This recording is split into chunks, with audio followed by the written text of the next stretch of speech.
Let's go. It's loud. It's loud. It's loud. Yup. Hear me, boss. What's up? Yes, it's loud. Loud as hell, bro. I just turned it down, man. You can turn it up a little more, though. Alright, man. Alright, let's go. Yeah, turn it up a little more. There you go. Turn it up a little more. You can turn it up a little more. Feel me? That was You know what I'm saying? That joker came in like, the final word. I'm like, whoa. Yeah, bro. Blowing my eardrums out, dog. I know, bro. Hey, listen. Hey, so we got a special guest, man. He gonna be coming in a little bit later. Yeah. Because he's doing this thing over there, interviewing players and all that kind of stuff. You know who it is. Yeah, y'all know who he is. You already know. Mr. Cow. The final word. Let's go. Yeah, man. So that's exciting, man, because they ending it over there. So we go get a full take today, bro. Mm-hmm. And I got a lot of clips, man. Like, hold on real quick. A lot of things happening. Man. The final Man. word. The Full final clip. word. Full clip. I like the full clips. It's been a while since I hit that yoga flame, man. The final Yoga word. fire. Final word. Yoga flame. You don't be messing with that yoga flame no more, dog. I don't know why. It's like Christmas. hating on that man. You know yoga. how it is. You get used to your tone. You're hating on that yoga flame, I know, yeah, but but that you gotta yoga flame keep is that. money. That yoga flame is yoga flame because he's is. blowing it. It is money.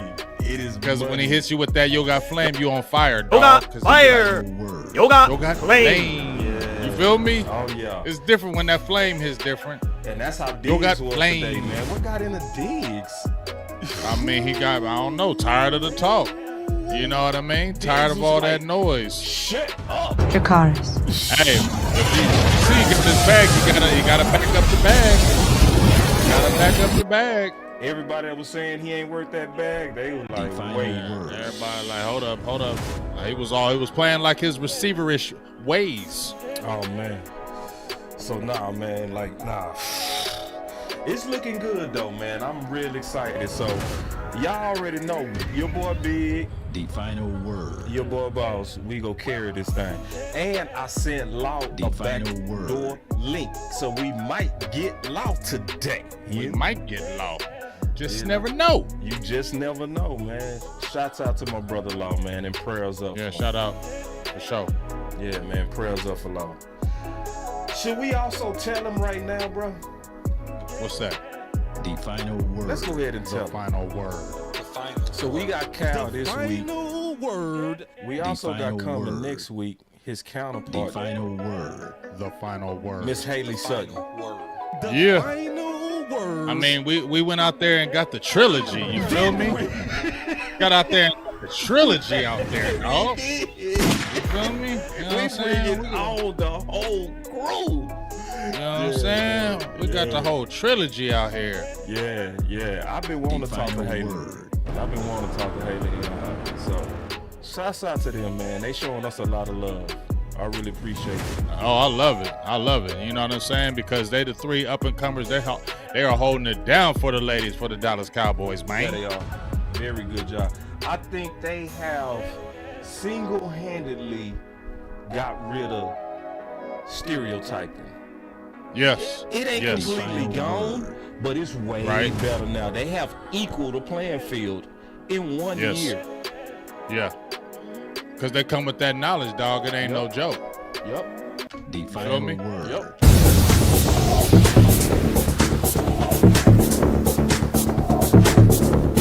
Let's go. Let's get it.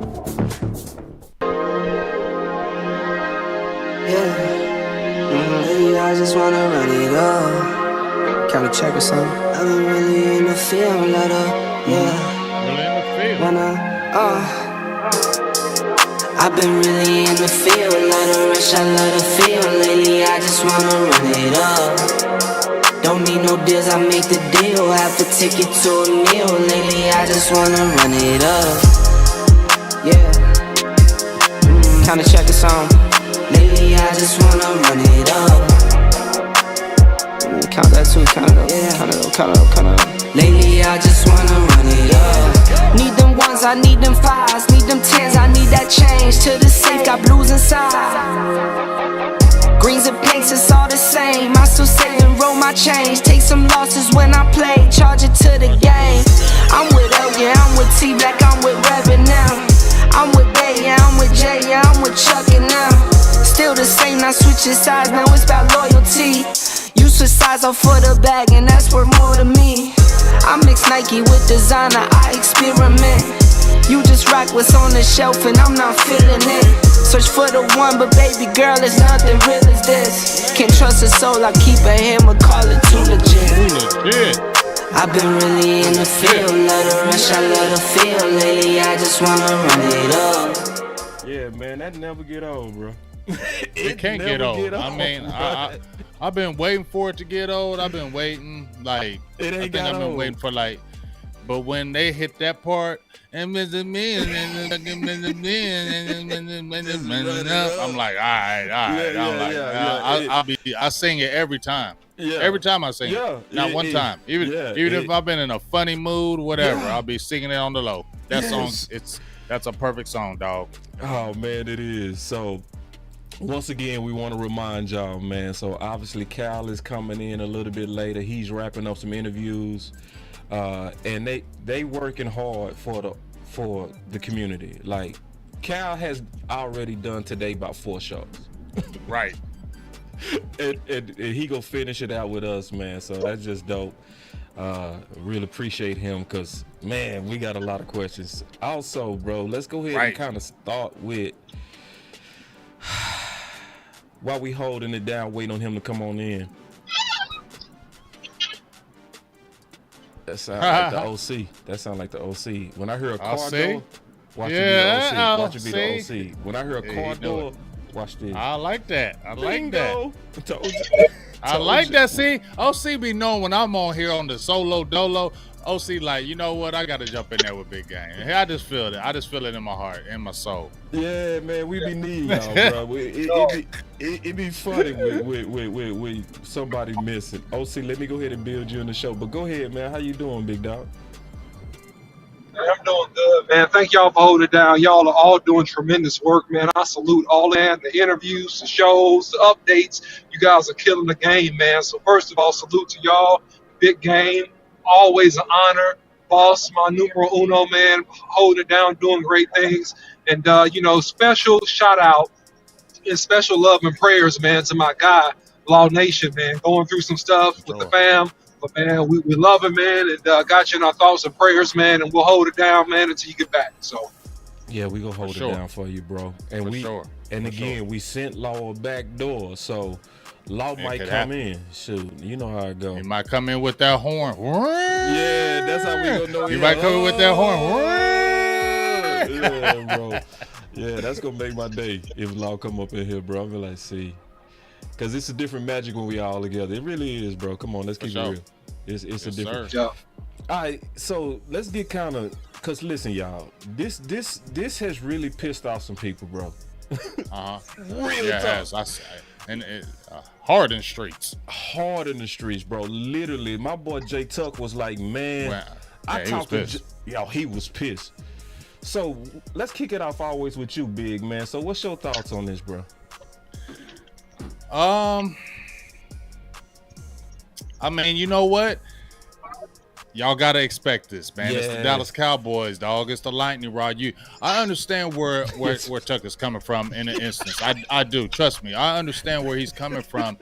But we gotta know this is Jerry. This is the Cowboys. This is what's gonna happen. Yeah. And he's had conversations with Ocho, and even I heard him going back and forth with Rome, where it's like, y'all do a lot of sensationalism. Y'all talk all this stuff, but y'all still, leached onto the Cowboys. And he's like, yeah, we got to be able to cipher that. But, I didn't trip on it because, it just seemed like it was bound to happen. It was bound to come around the corner. So, they were saying that, they asked Jaden McCoy about, his comments about Dak. He supposedly didn't back down because I ain't really listened to him because I don't listen to McCoy because I know the angle he's trying to come from. But it's just another thing of you latching on to the Dallas Cowboy lore. They dog Dallas, right? Mm-hmm. They talk trash about Dallas, but y'all latch on to Dallas every second y'all get. Because guess what? You're going to tell me they ain't got more followers by them going up there? You ain't going to tell them they ain't getting more clicks and views on that channel and show now that they showed up at Dallas Cowboy camp, although I heard they were only in there for the brief moment. They weren't there for actual practice. They didn't do anything like that. But just to get just to get their stuff up. If you want to, just like they say with the players, right, Boss and OC, if you want to get your game up, say you want to go to the Cowboys. Okay. Yep. Say I want to go to the Cowboys. Then everybody's gonna start turning their ears up and what's going on? You want to go to the Cowboys? The Cowboys are the ultimate pull. We've seen it. Remember when Earl Thomas, when he did the pump fake with us?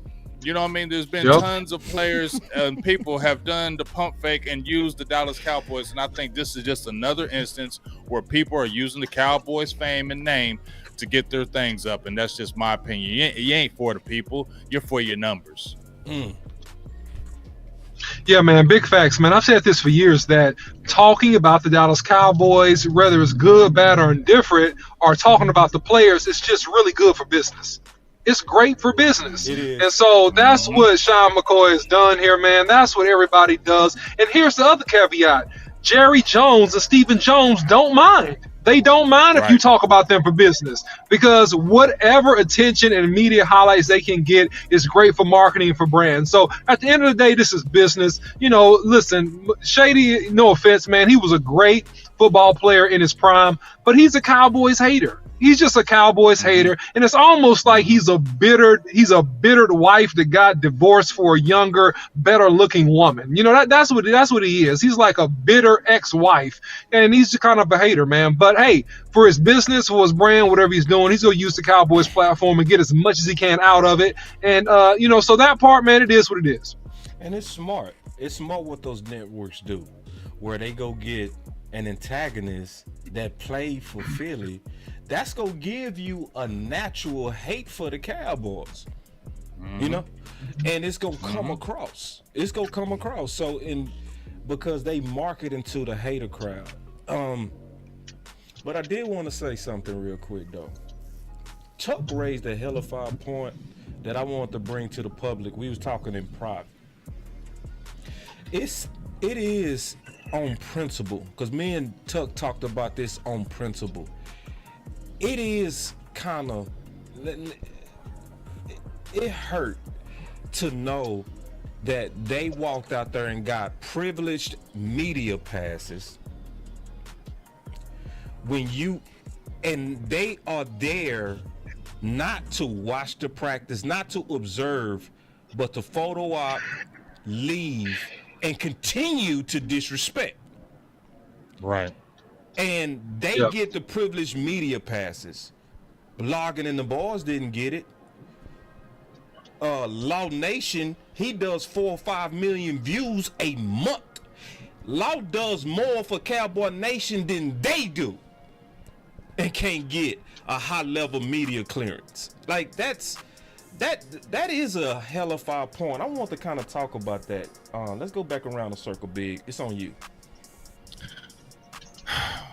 I mean, it's tough, dog, but you know, once again, I just feel like it's the nature. It's the nature of the business. You know, I mean, I just feel like it's the nature of the business. No matter if we get frustrated or not, it's the nature of this business that is going to happen. Come on, they're a national network, right?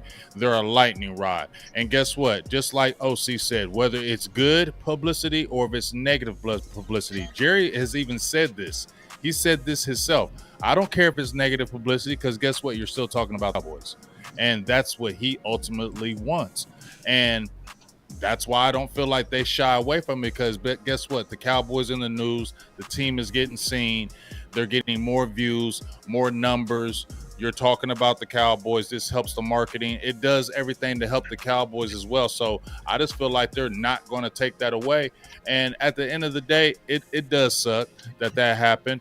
But guess what? We got a guy named Dak Prescott. No matter what Shady McCoy has said about him, he's still the ultimate professional, and he's still going to be that kind of professional, even if that stuff comes in him. So I don't feel like, you know what? What can you really say about it? You can't really do anything about it. That's what they I'm should. saying. They should. They should. If you giving them access, right? Who spit on your brand? Like, what about the people that love your brand? The people that do this day in and day out? I think Tuck got a real good point, Big. I mean, he does. I can't, but you know what? That's what I'm saying, though. Let's be honest. If we're gonna be honest right here. Please. We're still looked down on in this community, in my opinion. Yeah. To the Cowboys in certain aspect of there are higher ups in there. Yeah. There's a hierarchy up in is. there that still has their nose up to us. True. So they're gonna look at us like, why should y'all get it? Y'all YouTubers, y'all ain't did nothing. Y'all ain't put in no work. Y'all just talking on air. We got guys that have been there and done this in the Cowboys lore and things of that nature. So y'all ain't gonna get that pass. You know, I feel like that's where they still look at us in the aspect. So it's kind of like you were talking about when you talked about the ladies kicking in the doors with the Dallas Cowboys and how they were taking down how people think of females in sports. Yeah. Well, we still have to break down doors the way they look at us in this community as far as what we do and what we put out, because there's still a little stigma to us, in my opinion, that they still be like, nah, not y'all. Well. The truth of the matter is this: they look at us as wannabes. They look at us as the redhead. Yes, they do. Yes, they do. Some of them do. Yes, they do. Yeah. Yes, they do. Some of the influential people look at us like wannabes, and they look at us like the red-headed stepchild, the water boy, or something like that. At the end of the day, man, like this is what this is. Did I freeze out? You good? Keep going. Oh, but You good? Keep going. All right, so you know, at the end of the day, too, on the balance side, I believe both of those guys are ex-NFL players, right? Mm-hmm. And they already worked for ESPN, so it could be very possible. And I don't know how they do the media clearances, first of all. So let me say that. But I'm saying it could be possible that they already had media clearances, like kind of wherever they go because of the network. True. And so it was a natural integration for when they came to the Cowboys because they're on that level and they work for a national network. So that's kind of about it. But I mean, Jay Tuck is correct. Like, if you're being fair, but here's the reality: this ain't fair. This ain't fair. This has nothing to do with fair. But if we're talking about fair, he's right. But this has nothing to do with fair. This is not fair. Newsflash. It's not fair. And by newsflash number 2, it won't ever be fair. It won't ever be fair. So this is the nature of the beast, man. Yeah. And just to expand upon that, boss, let's be honest. Who do they think is going to do numbers there? Like you just said, FS1 or a Dallas Cowboys content creator like us? They're going to look at us like, man, y'all ain't doing numbers for us. They are, and we're going to go roll with that. And that's just the way it is. We are doing numbers. We doing crazy numbers. We doing numbers, boss. But is it popular for them? Is it popular for them? Yes. Not in their eyes, because they're like. I think that's the thing. And first of all, ex-NFL players. I love Big. I love UOC. But when I'm making a pitch that we should get a media pass, agree with me. All right. I agree with you. But I'm being honest about the why. I agree with you. I'm just being honest about the why. We don't want the honesty right now, big dog. Just to be honest with you. Okay. Right, no. Okay. And then I disagree with you on that too, OC. I gotta fight you on that. Man, you gotta go head Come up on. on that. So let's go. Come on. So first of all, we are definitely not no wannabes, and I think that has been established through the new media. It's established. That's why so many people rocking with us. Like, people not rocking with us because we wannabes. They rocking with us because we move in the nation, bruh. Like we do. Now, are we major movers? Not yet, but people do recognize. Absolutely. Like, Bron Broaddus came on just from me doing a video on DNA. He hit me and Tuck up. Like, I'm not saying we all that, but come on, bro. No, we is not no wannabes. And then on top of that, look at how many people, even just on the final word, that's not talking about how many people messing with Big exclusively. That's not talking about how many people messing with Law. That's not talking about how many people go on Scott's show in the mornings. Vach, come on now. Like, John Machota just did something with Fuster King. Like, no, we're definitely not wannabes. And I know that that's fully established. Now, if you're talking about on the national level, I can see Shady and McCoy thinking we some wannabes. But in the nation, we definitely are not wannabes. Yeah, dog, I agree with you. We're not wannabes, and that's not what I was saying. I'm saying at time in places we can be looked at as such. Yeah, that's all I was saying. It makes sense. In certain places we can be looked at as such. Now locally, no, we rock. You know, everybody knows. I think for the most part who we are. But at the end of the day, man, it's. And this is me being honest on this. Yes, we should have media passes because of what we do and the people we talk to and the people we know and the people that we know that has not even been on our show yet, to be as a matter of fact. You know what I'm saying? But you know, it's levels to the game, and perception for some people is reality. Now, the perception is not always the reality. You know what I mean? With people that may see us as wannabes, but however, it is a stigma and a perception, and you got to fully overcome it if you do content in the manner in which we do it. And we're not professional, quote unquote, and notice I say quote unquote, labeled as a professional journalist. That's what I'm saying. I'm going to say one more thing, and then I'm going to see if Big got something on this, just to push back on you a little bit. It's a reason why a lot of them are actually quitting their media jobs to come do what we do. Because you know what they figuring out? You got more freedom. You got more creative freedom. You also have more money. See, they ain't gonna talk about that. True. See, they ain't gonna talk about how they had to pay McAfee because of the money he was already making. They ain't gonna talk about how they had to pay Shannon Sharp because when he started that Shay, the checks he getting from Shay is better than the checks I guarantee he getting from XS1. By himself. You're right, boss. By himself. So people, yeah. So listen, like I ain't acting like I'm rich, but I ain't begging. You know what I'm saying? I'm not begging. My glasses new. I got a little bit. I got a little bit more flair. Yep. You know what I mean? So, and it's gonna keep growing. So they are figuring it out. OC. You're right. No argument on that, bro. It is definitely a step up in freedom and in potential earning revenue. We increase in the corporate job to the realm of entrepreneurship. You know, and that's what we are. So yeah, man, that's it. Yeah, man, you're right. Big, you had something on that?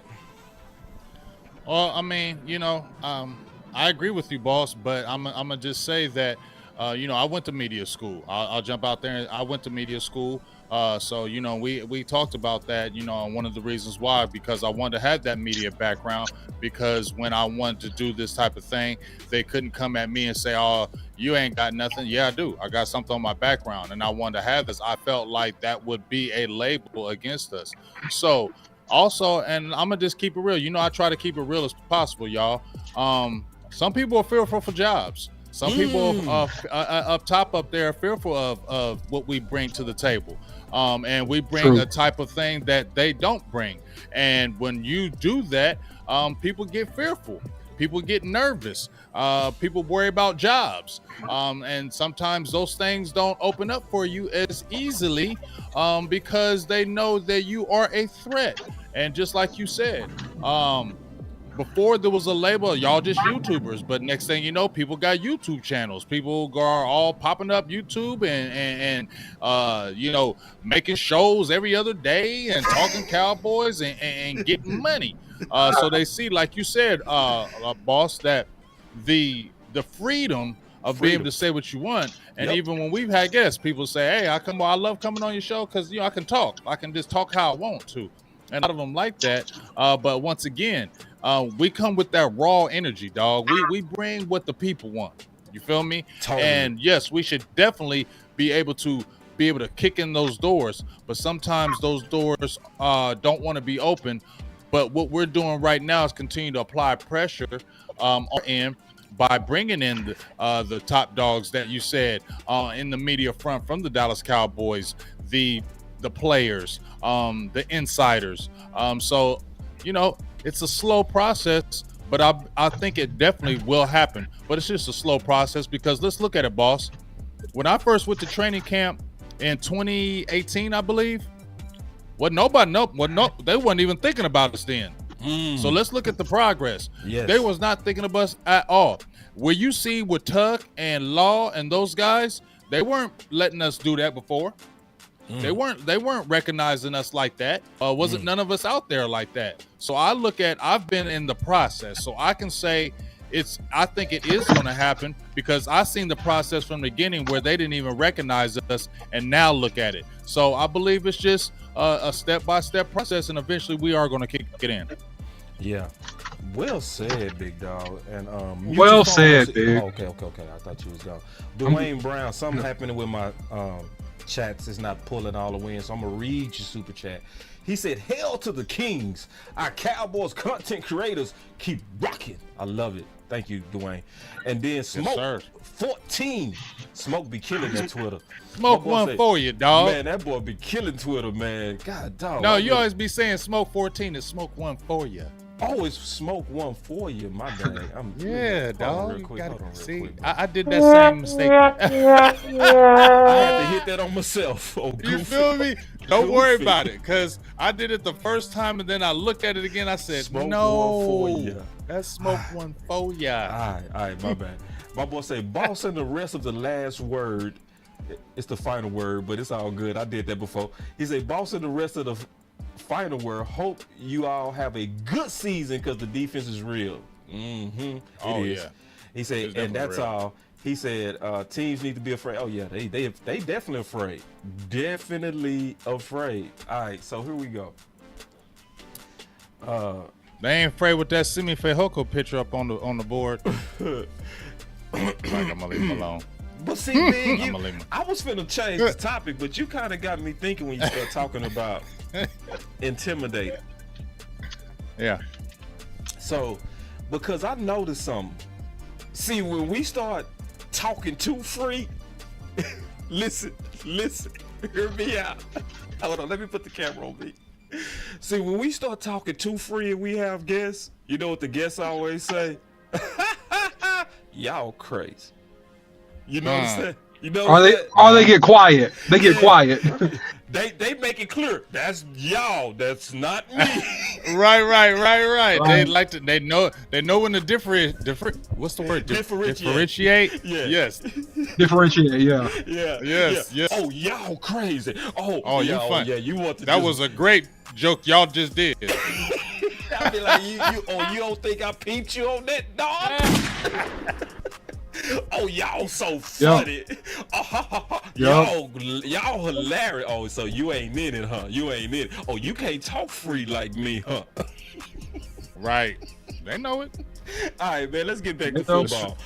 The streets is watching. Hey, the streets is watching. Listen, we keep it respectful, but we gonna say what we gotta say. That's what it is. Right. So, sure. So we still stalling for Kyle. We gonna talk a little bit football while we stalling, and then we go. Obviously, if he don't come in, we'll just postpone it, y'all. Just y'all be patient, cause he's super busy, y'all. He fitting us in. He fitting us in. For real. It really is. I mean, shout out to Kyle, because he's going hard in the paint out there, dog. Yes, he is. Interviewing.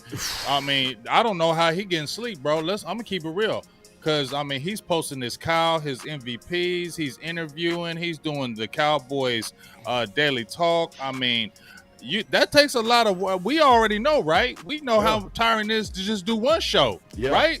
Yeah. And build a board. Imagine going all day and doing that. And he usually the host of the shows. See, that's the thing with him. So you got to bring the energy. Yeah, he the main guy. Like he got to bring it. Yeah, bro. He sets the tone. So shout out to him, man. We stalling for him, man. You just what we do. And see, this is the thing. We can see. This is the cool thing about us. We can tell y'all we stalling. Yeah. See, we got a lot. Yeah, and here's the great thing about it. We can also tell you, hey man, it may not go because but guess what? It is gonna go because I know how Kyle is. So he ain't doesn't know. He's never the type of guy for ditch or do anything like that. So I'll never trip on that. No. That is nothing to the sort. It's just this man is major busy. Yeah, that's all it is. And trust me, he committed. And like you said, we were talking back and forth the whole time. Yeah. Like Kyle has never been a problem. So, and appreciate all the super chats, man. Patrice said, keep killing the game, fellas. New media, baby. New media. In my law voice. Ain't nobody got a law voice, though. Patrice, we all tried, but none of us got that. She said, Dallas Cowboys for life. I tried a few times. I tried. I really did. I tried. Nothing but I was like, people told me my voice is deep, but how come it ain't law deep? I know. Law's a baritone. You know, that's what you call it. That's deeper than deep. Baritone. He's natural. He's natural. Yeah. Barry White. You be like, God damn. Isaac Hayes. We go sneak in some ball though. Let's get some ball in real quick. Let's get it in. All right, so this is something right here that's super hot to me. Lisa, what's up, baby? Lisa, what's going on? I love to see you, Lisa. All right, check this out. Let's talk. So you got Brandon Cooks now added to the receiver room. How has that changed the dynamic? Wait. And shout out to Sports Illustrated. We got the link in the description. But check this out. Let's talk about this. Mike McCarthy taking over play calling. What has been the biggest difference? I'll just say the biggest difference, he ain't making it hard like it was last year. I'm going to just stop right there. That's all you got to say. That's all you got to say. That's all you got to say. Talk to me, B. You don't even need to interview no more. Because you know what's funny? Let's keep it real, right? Y'all know like I know. When the manager's at the job, when you're working, you don't say nothing. You just say, okay, boss, whatever. When that manager leave, man, dog, that mother couldn't do nothing, dog. You know what I'm saying? That's what it feels like right here. Everybody, you know, you don't want to rock the boat as far as sometimes some of these guys. Turpin, listen, let's think about it. Turpin came in last year from the USFL, right? Yep. He came in as a new signee. He had been battling to try to get into the NFL. So you know he wasn't saying this last year. No. He wasn't going to say nothing to take his spot. No. Because he knew that if he probably said something, you ain't going to never see the light of day of the field, period. We know that. So, you know, you got to keep quiet because of the situation. Now that element is gone, okay, I feel free now. Now I can go ahead and speak how I want to. Oh, it's a lot easier. And you know what? That's been the theme when we hear a lot of the receivers saying, you know what? We don't have to think as much when we go to the line of scrimmage. When we come and play ball, we're just playing ball. And that's where that West Coast concept comes, where you're talking more of the player than more of the scheme. Right. And I think that's where you're not naturally when you can play fast is when you don't have to think. That's when you play fast. And that's what you're looking at this offense, at least in my opinion. What I've seen from training camp, they are playing fast and they're playing quick. The receivers are playing. Look at Brandon Cooks. That boy is lighting up. And look at Turpin. He's made himself into a receiver on the team. You don't think that wouldn't have happened if you would have had the play calling the way it was? No. I think that's where you see the difference already. Man, talk that talk, big. Ooh, wee, man. Hold on, wait. Man. Wait, before you go, I got to hit my boy. Hold on. Hey, I love being a Cowboy. Big game, James. Game changer. Let's have some fun. Let's have a good time, man. Let's kick it. I don't know. You got to bring it down, see. Man, look, man, at the end of the day, man, look, Big said most of it, but I'm going to say this.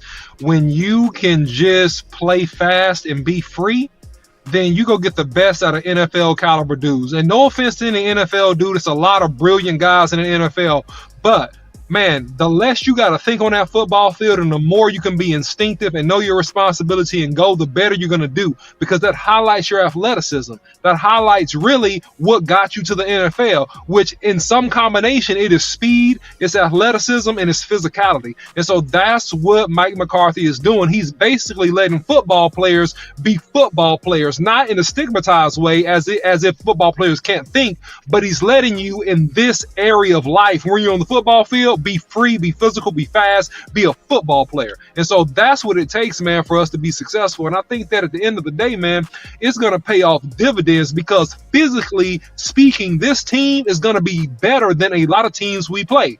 Physically, man on man, physical, faster, better, more athletic, and we gonna just be able to beat people one-on-one because of the call playing, and some of the matchups. That's my opinion. Oh, well said. Hey, and can I be honest? I've been thinking about something today, bro. I'm gonna be all the way honest, and I'm glad Cal not here yet because I wouldn't want to say that while he's in here. But I've noticed something. I am frankly kind of sick of how there seems to be a spirit of tiptoeing about talking about Kellen Moore. Like, why does everybody tiptoe around it? Because see, we as fans or nobody have no problem critiquing that. Nobody. But when it comes to Kellen Moore, it's looks. Like CeeDee Lamb gave a look. Like, what's up with people just being like, you know what?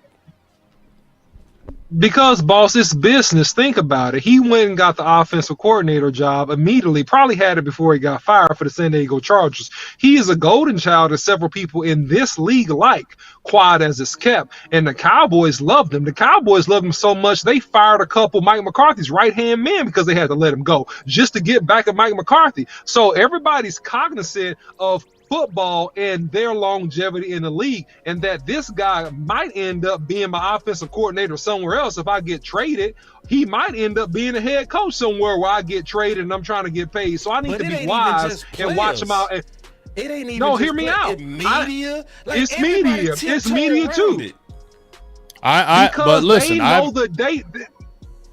Go ahead. Just real quick. They know in my opinion, and y'all correct me if y'all think I'm wrong, they know the deep love and favor that he had with that Jones family, man. And that they know that. Like, they're more intricately intertwined with it than we are because some of them are closer to the building than we are. Yeah. They know how much love that they have for that dude, so they're watching their back. This is relationship management, and they don't want to be a part of some collateral damage that comes back later. That's why they being cool.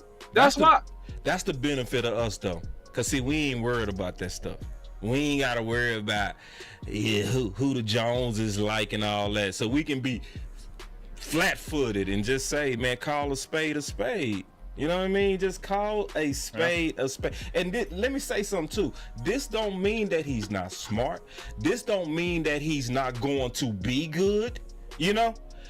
This don't mean that he's not even genius. You know, I think there's a lot of truth about his intelligence. But the way we was tiptoeing around him, you couldn't help him. You couldn't tell him, bruh, you need some gum. Your breath smells. You know, because everybody is tiptoeing. Big. I don't think everybody's tiptoeing because, I just seen an interview with Brian Schottenheimer once again. And the thing that I saw on Schottenheimer, he said belief and identity. Mm-hmm. And when he had that little, and when you listen to what he said, you can trick people with the run game for so long. I feel like that was a dig. I feel like that was a dig, in my opinion, because we always saw Kellen Moore get tricky with that run game. And when we try to get 2 yards, he would get tricky as hell with the run game. It's like, why'd you just run that run game play? And we just need 2 yards, dog. And I heard Schottenheimer say, you know what? We need to be able to run the ball when everybody in the whole daggone stadium knows we're going to run the ball, and we need to be able to still run it effectively, meaning my receivers got to go hard, my tight ends, everybody's got to have this belief that we're going to be able to run the ball on the teams even though they know it, because it's going to help us in the end because we'll be able to build off play action. That's what I feel like Dak is really good at the play action pass. I think that's his game. And so I feel like we also heard Mike McCarthy all last year before he got rid of him in the media talking about, I don't like those type of routes. We need to keep running with the ball. We shouldn't have left him running with the ball. So I heard a lot of Mike McCarthy will say a lot of things against Kellen Moore, and then all I saw was Kellen Moore, next thing you know, have a job with the Chargers, and now it's Cowboys. So there were coaches within the Cowboys saying something about the Golden Child. Hold on real quick. And good Yeah, point, but though, let me Big. say- Wait. Hold on. I'm sorry, Big. Big and OC. We gotta take a slight break. We got over 324 people watching right now with only 131 likes. Oh, Get them up. no. Get the likes up. That is crazy. Go ahead, OC. No, man, look. Well, listen, if anybody was going to take a dig, and it's very, very interesting, the person you named, Big, it will be Brian Schottenheimer. Brian Schottenheimer was a consultant at the Cowboys a year before he took over the offensive coordinator position. He was slid into the building, low-key back door, by yours truly, Mike McCarthy. So if there's anybody that had the courage and the testicular fortitude to say anything about this man, it would be Brian Schottenheimer, because he's the guy that is trying to prove that he's better and more proficient, efficient, and a better decision maker than our guy, Kellen Moore. So that's his job this year. He got to prove he's better. And so, yeah, he's motivated. And yeah, he go take a dig at him because he's looking at the guy, he's evaluating his play calls. He think, man, why did he do that? Why did he do this? He shouldn't have done that. I would have done this. I would have ran it like that. I would have done this. Why didn't we run here? Why do we go? Why do we go spread when we're on our own 5-yard line? Why do we do that? Why do we do why do we do play action pass when we're on our own 2-yard line? Why do we do that? Right. That's what he's thinking. So now he's gonna spend this whole season trying to prove that he's superior, and that's good because that's what we want, and that's what's gonna make the Cowboys pop because he got to prove he's better. Hell of 5 point, OC. Now, I was talking to Scott today. We was talking about, right? We was having a great talk. So I'm gonna take our talk and put it in the public because because this is what I said, bro. We was talking behind the scenes, and I said, I'm being all the way honest. I said I sense a little bit of a divide between Mike McCarthy and Brian Schottenheimer. It's not big, but I sense it, right? When you listen to both of them talk philosophy, Brian Schottenheimer is almost Jason Garrett in terms of his belief in running the ball, okay? But then you got Mike McCarthy, that's a perimeter guy, but he also believes in running the ball. But I believe Brian is more dogmatic about it, right? And so then Scott was like, yeah. He said, yeah, on top of that, they talked about it. He said, do y'all kind of get at it? He said, oh, yeah, we do.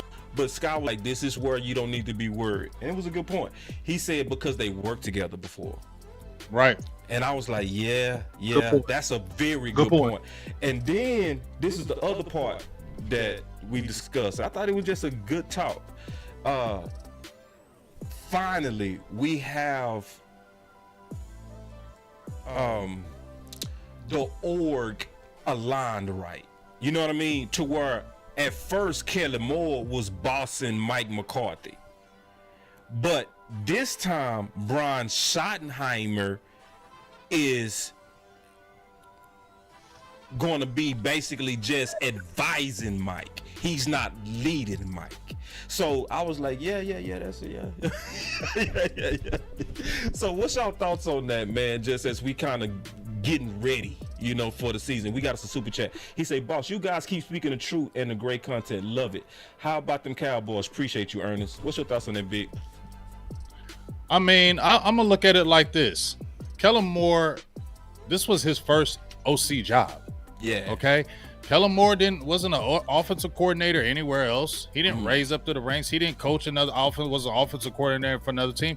He was raised through the ranks of the Dallas Cowboys, much like Jason Garrett. The same exact way. Right. So you got a guy named Mike McCarthy who's won a Super Bowl, who's been to playoffs numerous times, who's called offenses, who's had top players come over to Kellen Moore. Now you two I'm listening to Kellen Moore, who's gotten Coach Mark called him baby whistle. He got Similac behind his ears. And so now Mike McCarthy, I got to listen to you. You know what I'm saying? I feel like Mike McCarthy's like, why do I got to listen to this dude? He ain't been there. He ain't been in the war. I made a video and said, I think the dynamic is good between Schottenheimer and McCarthy because Schottenheimer has been through the war. How many pictures have you showed when you seen Schottenheimer with different teams? Look at the name. First of all, he's been around the league. First of all, look at the name.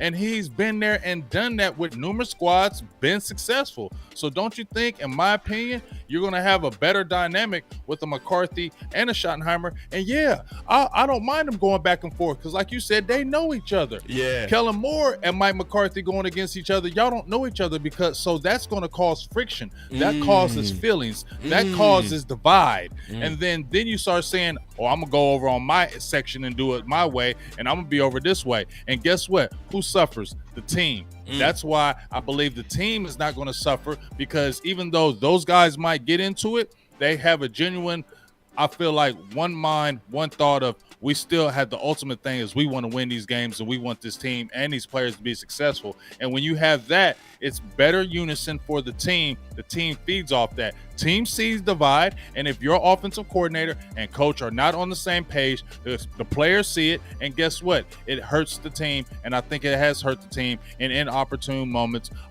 Green Bay, when he threw the helmet down, Jacksonville, we seen it right there and before our eyes, y'all. Yeah, we saw it for sure. Ooh, we good boy. That boy cooking today. Man. Yeah, man. And look, here's the deal, man. And this is the balance of this whole equation. Brian Schottenheimer really knows how to win football games. And overall, he's been a winning coach in his career. He's from a football icon, the late, the great Marty Schottenheimer. He grew up around scheme. He grew up around football and coaching and all those things. And he's had some coaching success in various positions himself. Now, here's the balancing factor in this whole thing that we hadn't mentioned. We kind of touched on it, is that he is not the boss of Mike McCarthy.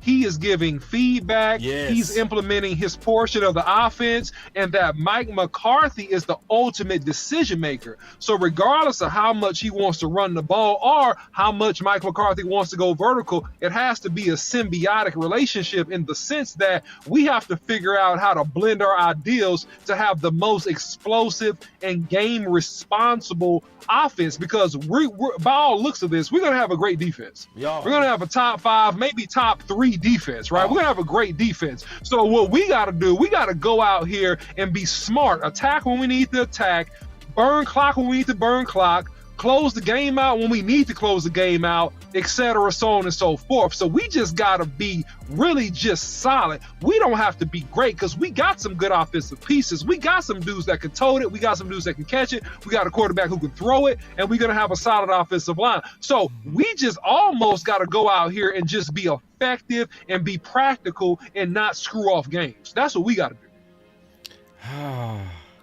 Let me read this secret chat right quick, boss. Yeah, please do. It's from Smoke 140. Shout out to you, dog. He's always showing mad love. I love him, dog. Man, Smoke. Really appreciate you. Appreciate you, Smoke. $5 holla. He says, tell us fans this though, and I'm in unison with this. How come Mike McCarthy can find a way to already get Turpin involved, but Kellen Moore couldn't? He just wasted talent and production. Mr. Sabotage himself, Kellen Moore. Yeah. And we understand that Turpin came in late, right? We understand that. But we kept on saying to ourselves, why can't he just get in a few passes? We need some speed. We need a speed element right now. We need to be able to throw this defense off because they're focusing on CeeDee Lamb. Throw him, do a 9 route with them. Do something, get something involved. And he never did. Maybe I looked at him with the stigma of, oh, you just came from the USFL. You ain't going to help us on the receiving corps. You just going to stay as a punt or kick returner. Guess what? We've already seen, you know what? He's played himself, although he did drop a big pass today, he's played himself into a role of receiver now. We weren't talking about a receiver under Kellen Moore, but right now we're talking about him making in the top 6 receivers on the Dallas Cowboys. Right. So that tells you already right there there's a difference, and we've been seeing his play-making ability on the field. And we're like, dang, why we didn't see this last year? So that's a testament to what Mike McCarthy and Schottenheimer are already trying to incorporate. You see a lot of the bunch routes. You see a lot of them bunched together, rub routes, and you seeing guys get open. We didn't see a lot of that with Kellen Moore. Nope. You see what I'm saying? So you see a lot of the difference in the implement of the offense, and guys will be able to get open because of scheme. Check this out, Big. Yeah, man. Hold on real quick, OC, real quick. Yep. Because I was saying last year, the reason why we not seeing Tolbert and the reason why we weren't seeing Convante was because of Kellen Moore offensive system. It was too complicated. Mike McCarthy taking over play calling. What has been the biggest difference? I just say the biggest difference, he ain't making it hard like it was last year. You feel me? I just feel like he making it like a West Coast, like he wanted to be, like we was in Green Bay. And I just feel like it making guys, more easier than like it was. It's not a lot of personnel, it just is a lot of plays.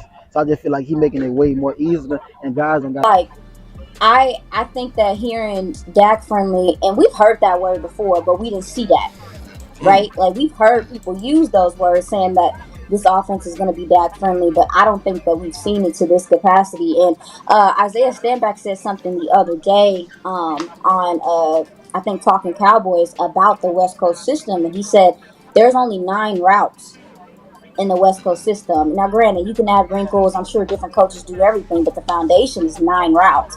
And if I'm a young player and I understand, I just have to learn those routes, learn my cues, learn my hand signals or whatever. I think that makes it easier for everybody around to know what their job is and how to continue to do their job and be cohesive. So I'm Dak friendly sounds good to me, but the fact that we're actually seeing that it looks friendly, because he looks sharp. He looks sharp.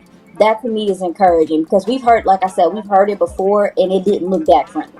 But thank guys, you go out there and just play fast. So now that we done simplified it and we going into a West Coast to where now we're back to you running your best route. So this is the deal. With this super chat real quick, and OC, I got you, I promise. No worries, man. No worries. Just people got questions, I want to answer them. I'm saying that. No worries. Because I like this comment, but it says a lot. He said, I can't believe during the Gallup interview that the wide receivers didn't have to know QB drop back steps. It blows my mind. Yeah, and see, this is the thing, bro. We've been on the final word harping on this for a year. Like, see, this is one of the things that's kind of frustrating, to be honest. People just not kind of catching on to this. It's really frustrating when we've been warning, but people been treating us like we was just talking.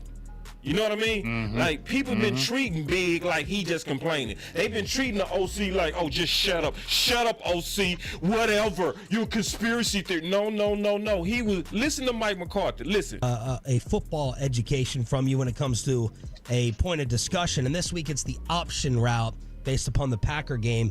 Can you just explain to us, Coach, as simply as you can, the complexity of option routes, why they're so difficult to stop and why they're so difficult to execute? Well, it's just like anything in football. You're tying every route, in an offensive play, but you're tying every route to the quarterback's feet. And the option route is the exception because, the quarterback that's the problem right there. Maker where the ball goes. Hold on, let me pause. When you have, a route. See, that's what people got to catch. See, because Coyote say, I can't believe during the Gallup interview that the wide receivers didn't have to know QB drops. That's because, what did Mike McCarthy just say? The option routes was the exception to that rule. So when so just think about it. We won 12 games where Dak feet didn't have to match the receivers. So it just tells you how good we getting ready to be, man. For real. Go ahead, OC. Yeah, no, just real quick. I mean, here's the thing that I've kind of thought about more as we've talked about this. I said that last year with Turpin. I said, look, you got something called the 7, the 8, and the 9. Let him run those routes. Yep. Those are simple. Run a flag or a corner, run a post or run a go or a fake. Right. Simple, man. Just top of the route tree. You don't got to think. Right. Yeah. you just got to explode. But there's such a thing that I've seen in life and also in the coaching world. I've seen elite intellectuals, but elite intellectuals, when you're dealing with regular men, like men that don't think the way you think, not that they're not smart, but they don't think and process the information the same way you do. You have to become a good teacher. And a sign of a good teacher is you can take complex concepts and you can make it simple. And so the disconnect and the blow up, as I think about it more and more, was that Kellen Moore wasn't really a good teacher. He wasn't a good teacher. He was an arrogant intellectual. He was a guy that was smart, still is, super smart guy, had complex concepts, probably a few things ahead of his time a little bit, and he expected people who never seen it in their life to get it. And if you didn't get it, you weren't gonna play. And so now you're throwing the baby out with the bathwater because you got fantastic athletes that I don't care if you can't read past the 10th grade, but you can run past everybody on the football field. That dude should be on the football field. And I'm not saying that he can't. I'm not saying anybody can, but I'm saying, look, it doesn't matter about how high you think the guy's IQ is. This is football. Athletically, if he's better, you got to find a way to get the dude on the field. And that was the huge disconnect. And to me, even with Jalen Tolbert, the fatal flaw that really put the nail in the coffin with Kellen Moore. I'm going to add just a little bit to that, OC. I think you've been mostly right. Slight pushback. I'm talking about slight. Come on. I think it was more arrogance. I said arrogant intellectual. I said that. He was an intellectual, arrogant dude. Yeah. Okay. That's what I said. Okay. He was an intellectually arrogant dude.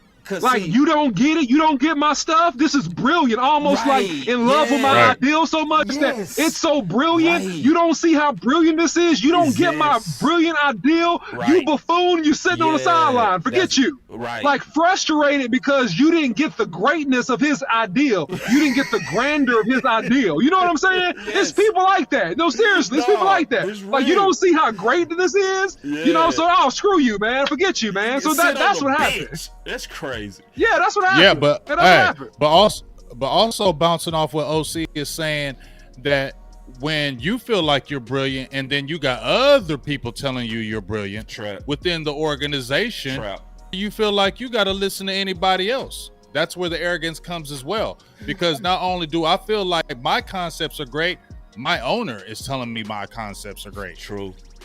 And when you got that backing and he's telling you your owners are telling you you're great, then now you feel like you're going to listen to what I say or you're going to sit the bench. What we talk about with Scott Linehan, we saw how he would get in his playbook and be stingy where it was, and players are like, dog, they know what we're going to do, and he's still doing it. Isn't that arrogance? That's arrogance. Yes. Isn't that arrogance? Yes. Super arrogant. Super. And see, that's why I'm proud to be independent, because we can really have the conversations that some might be afraid to really say. You know what I mean? Like, but this is necessary conversations that you have to say. You have to be able to have these discussions. You cannot, for your own security, ignore things that could be in the way of you winning. Now, I'm gonna flip it to something else real quick. Now, this is really, if Cal don't come in by the time we get through talking about this, we're gonna have to just reschedule. All right, because yeah. Now keep in mind, so Cal, he is interviewing, right? So you never know how long that type of stuff gonna take, you know. And you know, he's on the West Coast. Yeah. So, but trust me, if he come in, it's gonna be worth it, because we got plenty here that I want to talk to him about. I'm talking about, he laid out some nuggets within the last 2 days. Before I kind of go to this, can I play a nugget that he laid out? Let me just play one of these nuggets real quick. Dope nugget. Listen to this. He mentioned, I didn't want to get too far off the topic, but when he mentioned John Stevens, I will just say, from my perspective of, wanting to take like the best videos during camp, if Luke Schoonmaker had John Stevens' highlights, and I'm not saying that there's a ton, but there's been a few, people would be losing their mind about it. What? See, we can't let that go past us. Let me rewind what he said real quick, because topic, but when he mentioned John Stevens, I will just say, from my perspective of, wanting to take like the best videos during camp. So remember, John Machota pretty much takes, out of all of those guys, the most and the best out of everybody. Like, Cal had a good day today. Like, he did good on keeping up with them clips, but John is on it literally every day. But what he was saying is, John Stevens had way better plays than Schoonmaker, and if it would have been Schoonmaker that made those plays, it would have been lit. See, that's the type. Hold on. If Luke Schoonmaker had John Stevens' highlights, and I'm not saying that there's a ton, but there's been a few. People would be losing their mind about it because he's made some nice grabs. And I think on our first show, I want to say you might have mentioned him. I know you guys had mentioned John Stevens, and I came into camp not really. I mean, it was kind of like, well, I kind of know who the top 4 in the depth chart at tight end. It's probably cut and dry, but I will say he's done some things over the last week and a half where I'm like, damn, kid's pretty good. Kyle's definitely the head of the fan club. He brought my attention to it, and he's made some heck of a plays. So it's some stuff I want to talk to him about. You know what I mean? Like, that's gonna be juicy that people not even looking for. And see, that's kind of hidden, So, but I want to talk to y'all about this real quick. And if he don't come in after we done having this conversation, then we'll just, trust me, I got all this stuff saved. We're going to be able to have these conversations in the near future if we have to reschedule. But yeah, and keep in mind, let me also plug this real quick. We might even try to get them in together. That'd be dope. Cal. Let me get this super chat right quick before I forget it, boss. It's from B, $10 holla. Appreciate you. It says, why hasn't been mentioned once on the channels that Kellen has not put up a top-rate offense with Cooper Rush or anyone not named Dak? They won't dare say maybe or elite quarterback made the OC shine. Some things to think about. Well said and good super chat. It goes back to what I was saying earlier, and I think the OC summed it up best. I think the people in the building could read who had the political weight. Can we just be honest? That's why all the press conferences was always soft on Kellen and hard on Mike. Did y'all notice that? Like, I mean, go ahead. Don't. I didn't mean to cut you off, but don't we remember when they kept on drilling Stephen Jones, right? And the question I'll never forget is when they said, whose decision was it to get rid of Kellen Moore? He said, that was Mike's. That's all I need to hear. Yep. I didn't hear them say that was ours. That was Mike's. Yep. So that tells you they would have rolled with it again if Mike McCarthy was cool with keeping Kellen Moore one more year. They would have. Do you think that they would have got pushed back from the front office? No. They'd have been like, let's run it. All right, but this is the thing that I also want to talk to Cal about. I'm going to talk to y'all about this too. But this is something that I know Haley as well as Cal are going to do a good job. Trust me on this. Because see, Cal, if he come in, this is the thing that he does on his Twitter. That's good. Yes, I love that. Me too. I love this. I post on all my channel. Yes, this is good. This is very good intel from Kyle to where every day he highlights the baller of the day, right? So, and I'm being honest, whenever we are watching these clips, we're not getting a real feel of what's going on. Those are just clips. That's like trying to grade a player on highlights. Would y'all respect anybody that told you, oh, I watched this highlight, so I know what he's about? You'd be like, come on, bro. You watched the highlight? You feel me? You feel? So let's be honest. Every one of us that's watching clips, we not getting the full picture. Now we getting a feel. Highlights will give you a feel, but it's not giving you the real. All right. Yep. So this is what I'm saying, and this is what I want to know. Oh, Kyle's here. Oh, he just sent me something. Let me see. He says I'm in here. Let's go. Whew. Man, we've been. You talked him up. You talked him up. He talked you up, Kyle. He talked you up, Kyle. Oh, man. Is that a great segue? Yeah, I was trying to see if he was talking me up or if he was ripping my guys' names. I was trying to see which one it was. I was trying to see where we were headed. And No, man. We've been excited for you to show up because we got. He done mentioned you 4 times in a row. If Kyle's in here, I said he's gonna speak Kyle into existence. He's gonna speak him into existence, and there you are. We appreciate you, dog. And I'm glad you came in now. Now we go keep. I feel so bad for being late, but I mean it's a part of training camp. I mean some of the filming went long, and we had some sit downs because I'm calling the game on Saturday, So Right. we've had some production sit downs with a couple of the players and a couple of coaches, and that went like way long. And so I literally just got back to my room. I mean, it's like, what is it, 7:19? And I mean, I've been going since like 8 a.m. this morning. So Hey, we already been sorry talking for about being that, late, big but I'm dog. glad I'm here. No, Cal. Go ahead, Big. What you saying?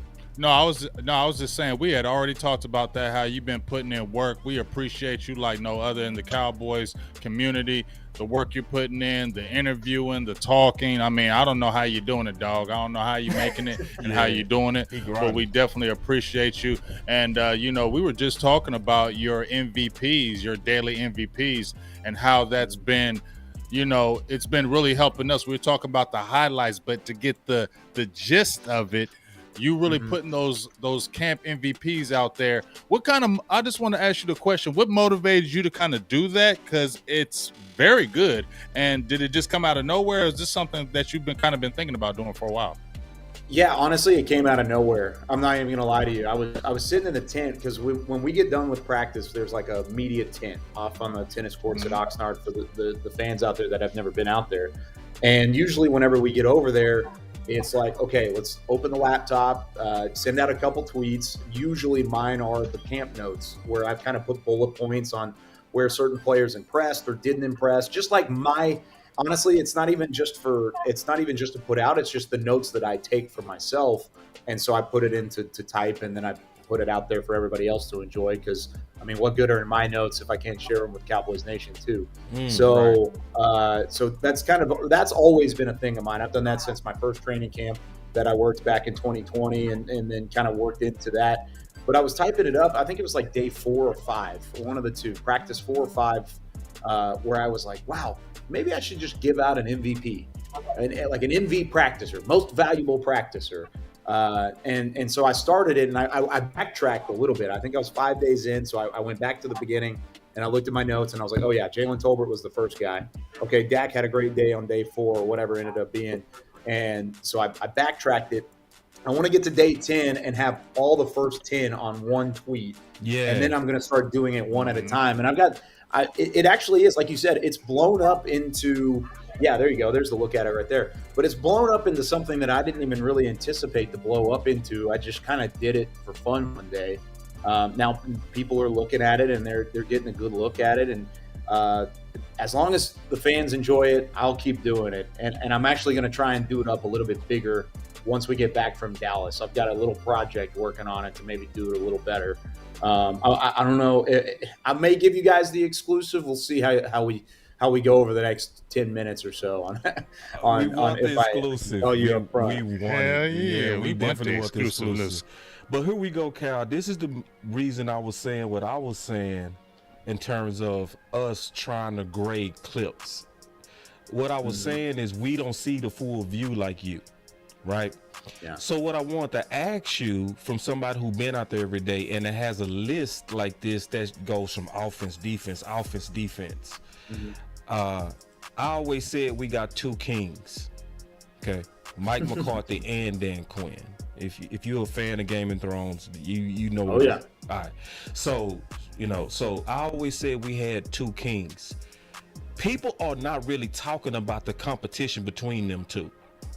Because initially the clips looked like the offense was killing them. But it looked like the defense is making a comeback, or it's more even now. Can you break down officially from being out there every day, who is winning the battle between the new kings? So, yeah, I think that's an interesting point because, yeah, while Mike McCarthy's on the offensive side, Dan Quinn has done a hell of a job coaching up the defensive side. Honestly, I don't know if I see it the same. We had some early looks. That's great. They've always had, like, the offense has had guys like Jalen Tolbert and Jalen Brooks have great camps. CeeDee Lamb and Brandon Cooks have been great. But really, that offensive line has struggled all. Yeah, that's what I want to talk about. My biggest concern lies. Like, I think that offensive line has had some trouble. If you gave me a win or a loss, like if I were to go 50-50, win or a loss for all of the camp days so far, the win to the offense on 3 days, and I would give the win to the defense on 6 days. just out of the 9 practices that we've had so far. I think the defenses look very good. And that's not to say the offense has been terrible, but the defense is certainly the one that's setting the tone. Ooh, and see, listen, that's why I said that, because the clip's not saying that. Is it big? Yeah. The clips make it seem No, like, it ain't saying that at all. right. And see, and listen, this is why you got to go with people that got eyes out there. Did you have something, OC? Oh, no. He froze. Wi-Fi always get my boy. Look at the face though. So here we go. Let's I've been caught on the freeze frame before too, OC. I got What you. can fans pay attention to as we get ready for Jacksonville this weekend? Yeah, you I ain't mean to cut you off. What was you saying? I was saying I've been caught on the freeze frame before. See, that freeze frame looks okay for me, but the freeze frame got me a couple times. You perfect right there. And since you brought up offensive line, and shout out to Haley. She's going to be here next Tuesday. So we borrowing Kyle. And again, thanks for the late night. But let's talk about this offensive line. Here we go. But what can fans pay attention to as we get ready for Jacksonville this weekend? Yeah, you mentioned there's a lot of moving pieces up there right now, but you need to pay attention to Austin Richards. He's going to be over there on the left side, and you also have TJ Bass coming out of Oregon. So both of those guys are going to be getting a lot of opportunities, a lot of reps, especially with Tyron Smith, obviously probably not getting a lot of reps, and then Terrence Steele working his way back from injury. But what can fans pay attention to as we get ready for Jacksonville? Yeah, Austin Richards, I mean, a 5th-round pick, but the fact that TJ Bass is even in the conversation as an undrafted rookie out of Oregon shows just how much he's stepped up. Richards mostly utilized at the right guard spot, and then you've got TJ Bass at that left guard spot, so it's been very interesting. Yeah, Austin Richards, I mean, a 5th-round pick. So that's obviously, we want to know about that, Cal. We want to hear more, because obviously with Zach Martin and all of that, you know, the people that's on the ground, we need to hear from you, Cal. What's going on with this offensive line and the guard position? I think it's a little bit more than just Zach Martin at the moment. I mean, they're missing Zach Martin. They're missing one of their leaders, and that's pretty apparent, especially on the right-hand side. I mean, Terrence Steele's coming back from injury. He looks great whenever he's out there, and he's able to set his feet. He's able to move. I think there's nothing to worry about with Steele, but they've also used him in limited action and rotated guys in like a Matt Waletzko.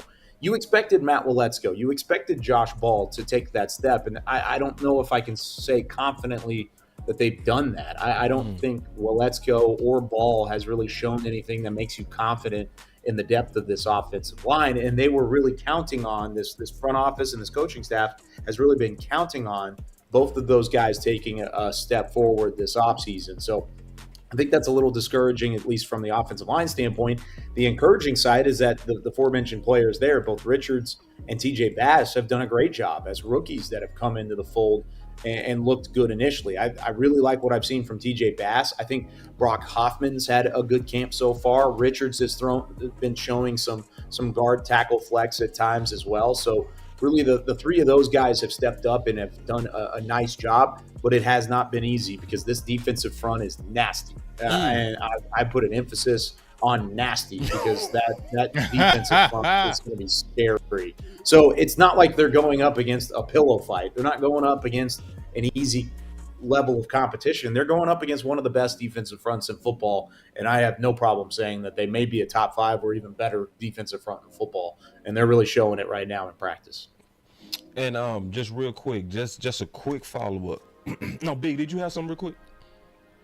No, I mean, just on that point, man, I'm excited to hear about the back part, the back end, especially Richards, because he's one of your picks, right? And then the TJ Bass. I mean, I think people were talking about him even when he was in college. Be careful about this guy; he can be sneaky. So to get those good feedback already, because that's my only biggest question mark, right? That's a lot of our biggest question mark is that offensive line.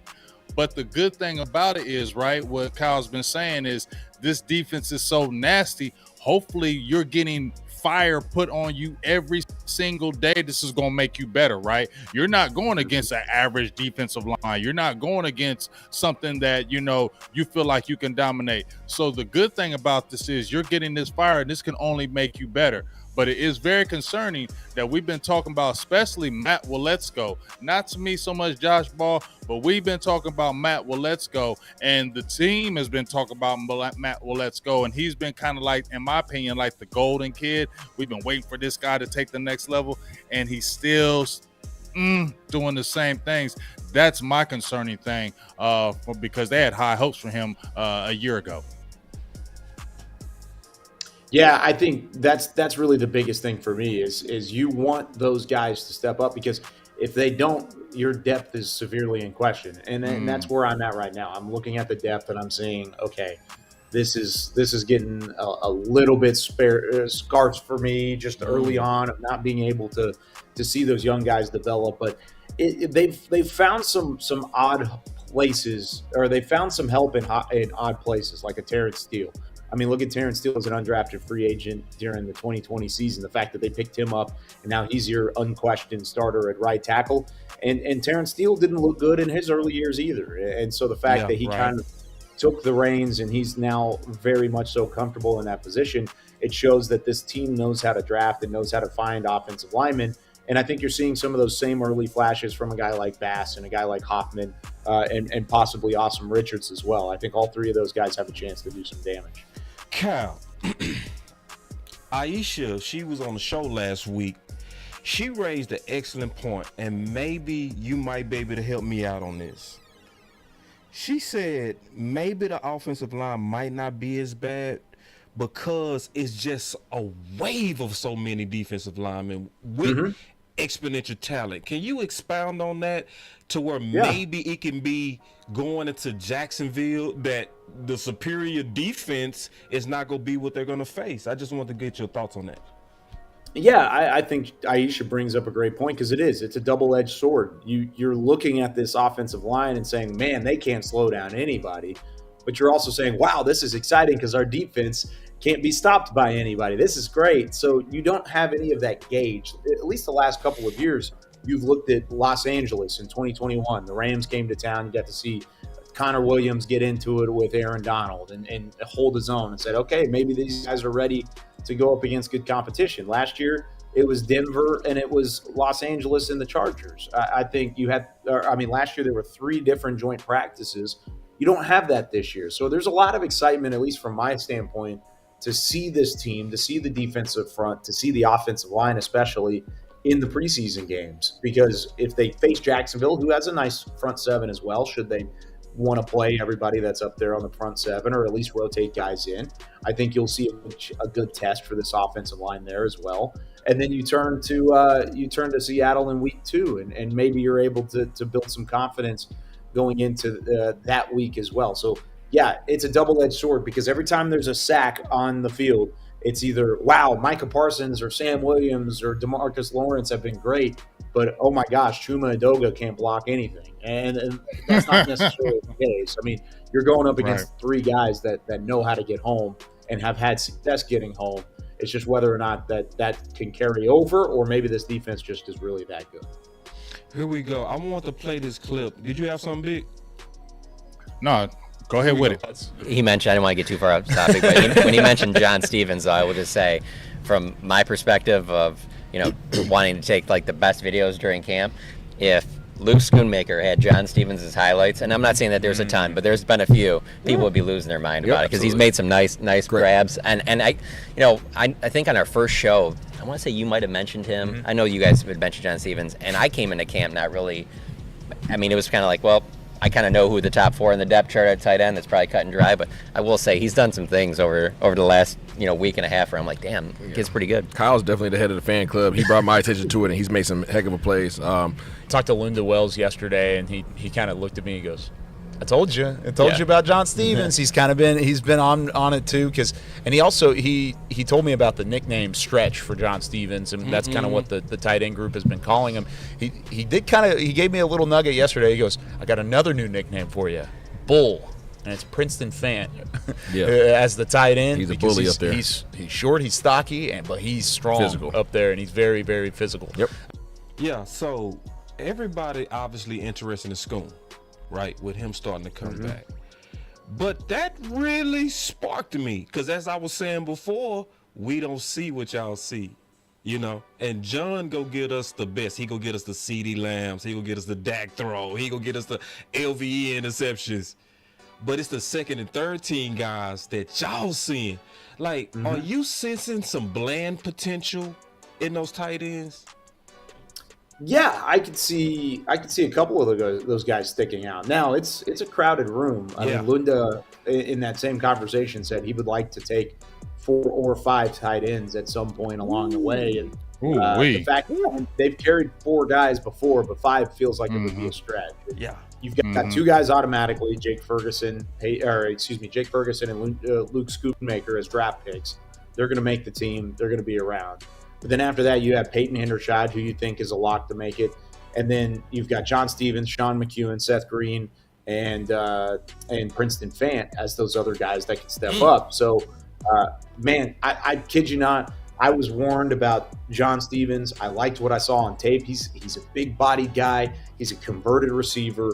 He can push the field a little bit. They call him stretch because he's got a 6'6" frame, but also because he can stretch the field. Like there's a double meaning behind that one as well. So I was really looking forward to seeing John Stevens when the Pats came on, and he's not disappointed. I would say right now he's been the second most impressive tight end of the bunch going all the way through camp. Whoa. If not, I mean, he's knocking on the door of being the most impressive tight end of the bunch through training camp so far. But I think Ferguson leads the pack. Then it's been Stevens. Hendershot's up there too. He's had a great camp so far. And then they really like some of the younger guys and what they've shown there too. Man, I mean, that's crazy. That's a good thing for Dallas though, right? That's a great problem to have. You know, that's the kind of problem you want to have. Yeah. That's not saying that Hendershot and Ferguson have been playing poorly. That's just as good as John Stevens has been. Like, I'm very comfortable saying that Ferguson and Hendershot are the top 2 guys. Those 2 guys have earned that keep, and they've been there, done that. Schoonmaker, we just haven't seen enough from. He's looked great the last 2 days coming back from that injury. But, man, I'm telling you, John Stevens has been fantastic. And I know the front office likes him. Linda Wells likes him.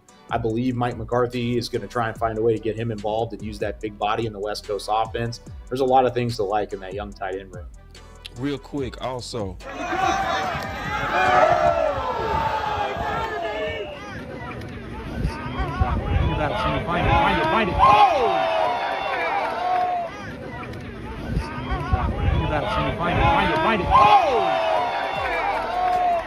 So the world want to know, Cal. Was it a great day for Diggs or a bad day for Dak? That's a good question. It was a great day for Diggs. I will say it. Now, I know the internet is the internet, and it's going to blow up the way that it's going. Exactly. It was a great day for Diggs because it wasn't just Dak that he picked off. He picked off Cooper Rush in the one-on-one periods as well. So. And he had a chance to pick off somebody else. I think it was either Rush or Greer. I can't remember who it was in the back of the end zone of the one-on-ones. It's on Training Camp Live. You can go back and look at it if you want. But you can hear me in that second Trayvon interception. The first one, it was not a catch. It was in the back of the end zone. He held on to the ball, but he was like 10 yards out of the back of the end zone by the time that catch came down. That was the first one. Not a good catch, not an interception. Great catch just physically, but in terms of the rules of the game, it was not a catch. But the second one, the one where he comes underneath Simi Fehoko, you could hear in that video, if you could even play it again for me, I got you. You can hear me off to the side of Nick Harris in this clip saying, "Come on, Simi, find it, find it, find it." He didn't help out his quarterback at all there. It was underthrown, and honestly, I think it was underthrown because he thought Simi would come back to the ball and challenge for it before Diggs would find it. But Diggs found it first before Simi did, and there was really no contest there. So it was an interesting feel, and I was just saying, find it, Simi, find it, and he never really found it. It's been a rough camp for Simi Fehoko. He's had some drops. He hasn't been in the right spot at the right time. And I think that was one of those instances where he probably could have helped his quarterback out a little bit more. Real quick, let me play it one more time so y'all can hear it. Yeah, listen. Uh-oh. Find it. Yep, I hear that. Find it. Heard it Tuesday. And see, this is cool, y'all. This is one of the coolest things. Now, this is how hard this. Now, he done already did 20 shows. He right, 25. Yeah, 20 shows today. Not this week, today. And then, today. yeah. And now he uploaded all these videos, and he with us right now giving us fresh content. This is love. We owe you. for We real. owe you at least. We owe you and your wife. We owe y'all Dinner or this is something. Well, yeah, we're gonna have to hook you up, man. Yeah, we gonna have to. We gonna we gonna send you out to dinner one day. You and wife, y'all. We got to. So we just. This is facts. I'll hold you guys to that, but you really don't need to hold do us. that. Honestly, Hold us. But we are. I've told we love you, dog. I've told you guys this before. I love doing what I do. I love working in this business. I love working for this organization. I love working with Cowboys fans. And I love training camp because half the time I get to come out here and see Cowboys Nation and see some of these diehards and really get to kind of pick their brains too. I felt like today, like it was so fun. I got to meet a couple of fans today. They got to kind of talk to them, and they were saying, "Man, it made my day getting to just take a picture or get to talk." And like, I don't look at myself as a big deal. I look at myself as a guy that just loves to talk ball, loves to talk about sports. So it felt like I was a big deal for once. Like that was really fun, but that's not even the pride of it. The pride is being there with you guys, talking about this team, and continuing to create some badass content because that's what I'm here for. Love it. Now, real quick, this is interesting to me what you talked about, and just want to hear it again and go back and forth with you. And we gonna be quick because I know you late. What did you think about the topic of conversation? Mike McCarthy brought it up last week, of having Dak Prescott maybe mix in. He's undecided at the point. He's leaning toward no in terms of mixing Dak Prescott into the preseason, but do you think they need those reps? Because you talked about it, play caller in a new scheme, you might want to have some sort of reps under your belt before getting into week 1 against New York. Because then excellent point. So I want you to kind of elaborate on that, and I want to kind of give you my thoughts and see if you can kind of maybe help me out. I think if anybody I will feel comfortable being thrown out there would be Dak, right? Because of what he did when he was a rookie as a preseason. When he hurt his lat. Remember when he hurt his lat? He came out there basically with no practice and killed it. And then how he came back from that thumb versus Detroit. But you raised the point with the new offense. You know, it's almost like it seemed like it make more sense for him to do something. Could you elaborate on that? Yeah, I think with a new play caller and of course with Dak being the one that wears the green dot and he's going to make the play calls from an offensive standpoint, I think he needs to have that kind of repetition. And they get that sort of rep in practice. And he's the one making the calls in practice, but there's no such rep like a game rep, right? I mean, getting in there and having it against an opponent and being able to make your checks at the line of scrimmage, the check with me's, getting on the same page with your wide receivers and just making sure that everybody is working in cohesion. I think you might want at least a drive, maybe two, to just get it in a right spot from Mike McCarthy's standpoint. McCarthy's going to get the reps. He's going to get the reps just from calling the plays from the sideline in the middle of the preseason games. In the past, they've let Doug Nussmeier call the plays, or they let somebody else call the plays during certain preseason games. That's not the case. It's going to be Mike McCarthy for all 3 of these games, and I would almost make a bet on that because he's going to be the one that wants to get into a rhythm as a play caller himself. So if you're going to want to get in a rhythm, there's no better way to get in a rhythm than have your quarterback out there. But I will say, I will add one more thing real quickly. If Zach Martin is not out there blocking for Dak Prescott, I want Dak Prescott to be on a sideline in a headset, and he can get his reps out. I want Zach Martin to be there first. I feel you. I feel that. Well said. Yes. And it just makes sense too. Well said. Makes sense. Big. You had something on that? Yeah, well, I'm gonna do 2 things. First, I'm gonna give a shout out to my sis, Miss Charles. She said, "This is what we do, Kyle." She said, "Make sure and tell Kyle this is what the nation does. We show our appreciation." So, number 1, shout out for the $5 holla. But number 2, she said, "This is what we do." So you just take it and run. Now, I'm gonna tell you, I'm gonna pivot just a little bit because I don't need to see Dak. That's just me. I don't need to see Dak because guess what? Dak has been injured the last few years, okay? And that still stays in my brain that he has had some injury-filled season. Not saying he's injury-prone, but he has a little bit more injury. So I'm cool with him sitting out, and especially like you said with Zach Martin. But I got to ask this question. Kyle. It's gonna be some more, but these two I got to get out. You mentioned Simi Fehoko, and I've been adamant, not trying to ever diss Simi Fehoko, but I just felt like, you know what? I don't know if this experiment, how much it's gonna last. Now, this is another opportunity where he's had to be able to step up, and those same things are creeping up. But you've had to show with Isaiah Stanback, and that Jalen Brooks kid is looking fierce. He is looking monstrous, 6'3", 205, strong hands, just coming out the box.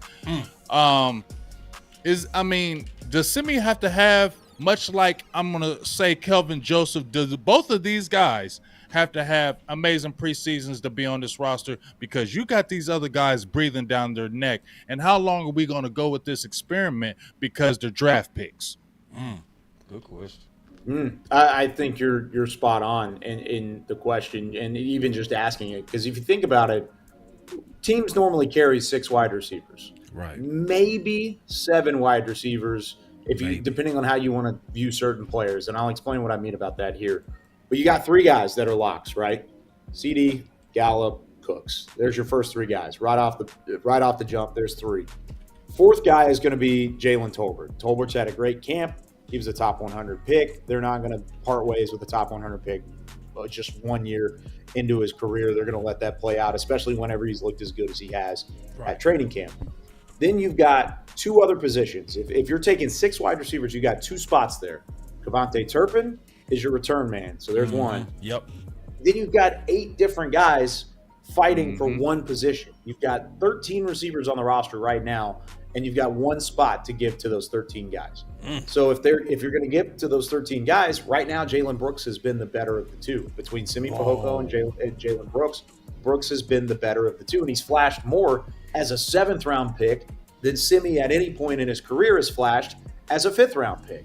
So if that's the case, then I think overall, then you've got a bit of a dilemma there that you've got to find out. And honestly, Jalen Brooks is the one that's just taking the reins. If you take 7 receivers, I think there's a chance that Simi Fehoko is on this roster from maybe a special team standpoint. You lost Noah Brown last year. Maybe you have both Brooks and Fehoko on the team special teams wise, but you want to take extra defensive linemen. You probably want to take extra running back. You want to probably take an extra tight end. At some point, some position is going to get cut off, and you're going to have to make some tough decisions. And I think right now, Fehoko might be on the outside looking just based off of the camp that he's had so far. Yeah. Now, Kyle, real quick, shout out to Kevin Gray. Kevin Gray is in the building. We always call him president. The president is in the building. So we love to see you, Kevin. And also, we know you working right now. So when we get off the show, y'all also make sure y'all flood Kevin Gray with 105.3 The Fan. Now, I've been looking at Michael Gallup, and I'm going rapid fire because I want to get you out of here. Oh, that's Dennis Houston. I'm sorry. Wait, wrong clip. But hey, it was still a nice throw, though. No, that was a nice throw. Yeah, it was. And that was a nice catch. Yeah. Gallup versus Stephon, I think got him ready, Coach. I called you, Coach. Coach Youmans, baby. Coach Youmans. He talking like a coach today. So hey, let's be Coach Youmans. Give him the headset, dog. Coach Give him the headset, man. But no, like, where's my headphones? Michael Gallup, like, something is telling me, and I'm just being honest. Something is telling me Michael Gallup is back. Michael Gallup is back to me, and like I look at little things, like when he made that catch on the first day in pads, and then he looked at Gilmore and he did that. I said, ooh. So anyway, I want to just get your thoughts on, and I got one more question. We're gonna let you up out of here. But what's your thoughts on Michael Gallup and what you're seeing out there with the bouncing? Is he back, Cal? Is he back? Ooh, I don't know if I'm there with you yet. Okay. I don't know if I'm there yet. I think there's times when Michael Gallup looks back and he's got some burst off the line of scrimmage. I think he's in a better spot now than he was at any point last year. So if he's better than he was last year, I already feel better about the situation as a whole.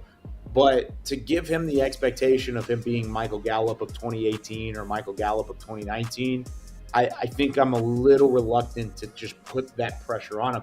Now, he's been working with the ones. I mean, it's not like he's been rotated out or he's one of those guys that they've trying to just shove down the depth chart. Like, he's working with Dak. He's working with Brandon Cooks.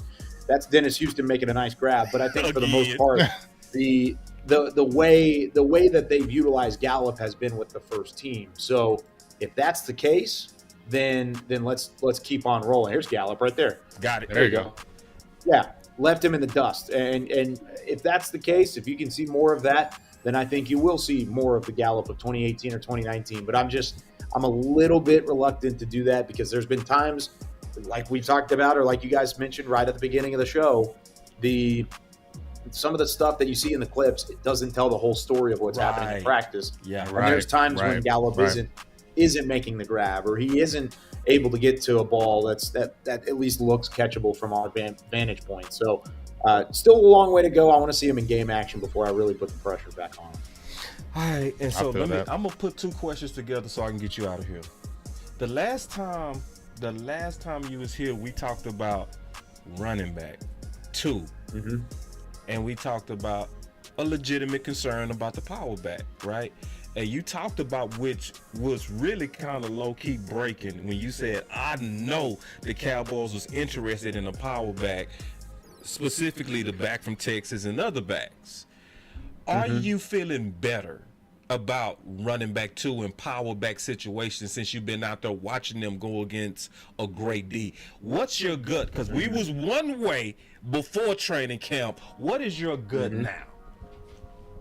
Well, I mean, yeah, going back to that, I mean, Roschon Johnson was one of the guys that they really looked at. They wanted that short yardage, that red zone back that they could go with. I mean, Zeke scored 12 touchdowns last year. That's by no accident. Right. I mean, even though Zeke wasn't the same Zeke that we've seen in the past, I mean, you don't score 12 touchdowns in the NFL just because you're handed the football. Like, no, you've got to go and do some things. Right. So the fact that they went and got Deuce Vaughn instead filled a bit of a role, but now you expect a guy like Rico Dowdle to step up. I mean, Rico Dowdle's a big-bodied back, 6'2", 215, or I don't think he's 6'2". What is he, like 6 foot, 215? Yeah, that's so good size. Overall, I think Dowdle is that guy right now that would be a short yardage back. I really like what I've seen from him. I think his vision's been great.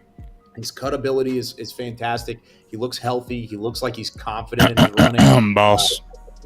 If you can continue to see him roll through, there's ways that he can continue to get those reps. And I like what Malik Davis